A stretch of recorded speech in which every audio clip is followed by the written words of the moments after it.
my channel Being Teachers, and I am Ruhi, and this edition will be of Communicate with Cambridge literature reader for grade 7th lesson number 1. My name is Ruhi Khan and I am from Pratibha International School.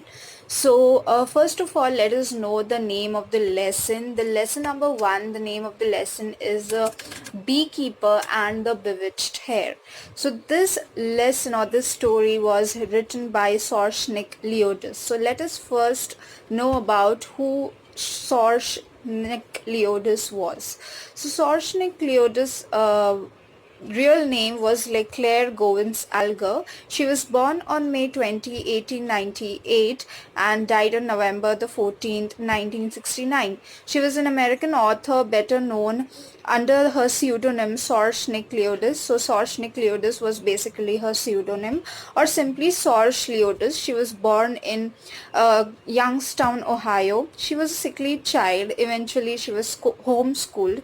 Alger was known a librarian working from 1915 to 1966, while the imaginary Sorsh, who is what under the pseudonym, was a storyteller. She sought out traditional Scottish tale. Yes guys, this lesson is also a Scottish tale. She fantasized Scottish tales actually that had never been written down before. She won a Lewis Carroll's Shelf Award in 1962 and a Newbery Honour for Time Tales and Legends from Scotland in 1963.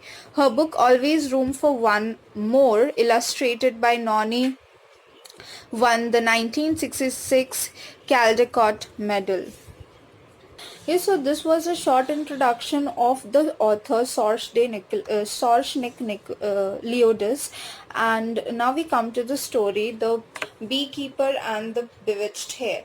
So guys, in far away land, actually in Scotland, there was a beekeeper. He was a young boy and his work was to to raise the bees and collect honey from them and to go to the town to sell it. So this was his everyday work, and he was working in his moor.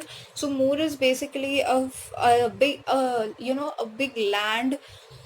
So he was working and suddenly he sees two hounds coming towards him. So hounds are the dogs.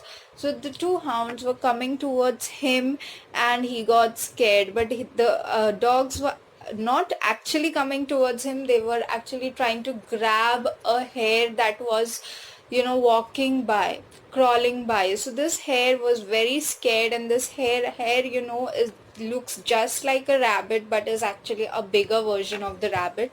This hare was very scared and jumped into the boy's hands and hid, and the boy tried to shoo the hounds, and they the hounds or the dogs basically just disappeared. Later on, the hare became very friendly with the boy, and the boy thought the hare is becoming friendly because it was a female hare, because she needed some dinner. So the boy took the hare home and the bees also home with him, and he served the hare dinner, carrots and all that.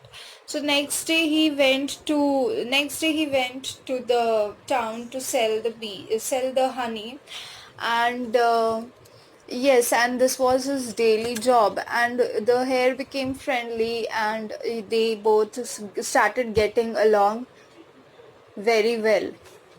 Few days passed and the boy was working the same way in his moor with the bees and all, and suddenly he saw near the fence a very old lady, and she was standing there from a while and she was observing the boy work. So the boy thought of talking to the elderly lady, and the elderly lady told that she wants the hare that was the boy's pet now. So the boy said that the hare is not for sale. So the elderly lady got very angry. See, she said that I'm going to give you this gold and you have to give me the hare. So I think every day nobody comes with a gold to give you. So this gold can change your life. So instead of this, gold, you can give me the hare so that I can I want this hair. This hair is not an ordinary hair. And the speciality of the hair was that the hair was not black-eyed. The hair was pink-eyed hair. The hair had pink eyes. So the boy still refused to take the gold from her and said that the hair is not for sale. So you're not going to get the hair. The elderly lady got very, very angry and she said that one day you're going to pay for this. And she ran and she went away from there. This incident, the next day the boy went to town to sell his honey. He told his in this prior incidents to his two friends who were selling kilts and all these things in the market. So the other two friends said that better be careful, and this elderly woman whom you met looks like a witch. So this boy got a little scared, and then he went that day home. He locked the doors from inside, locked the windows, and kept himself and the hair very safe. But to his surprise, the next day there was a gypsy caravan. A caravan is actually a group of people moving from one place to another, and they had a sack of grains, and the one sack of grain just fell.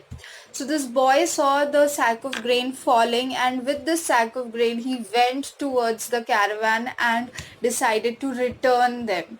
In this caravan there was an elderly woman, again a grandma, and his two sons, and they got very impressed with the boy.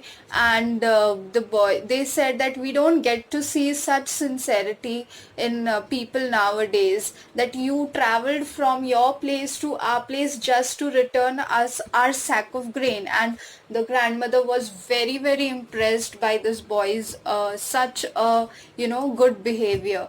So the hair just came out of this, the hair was in his boy's hand, and the elderly grandmother's sight went on the hair, and she said, what is this? So the boy said, it's nothing, it's just my hair, she's my pet.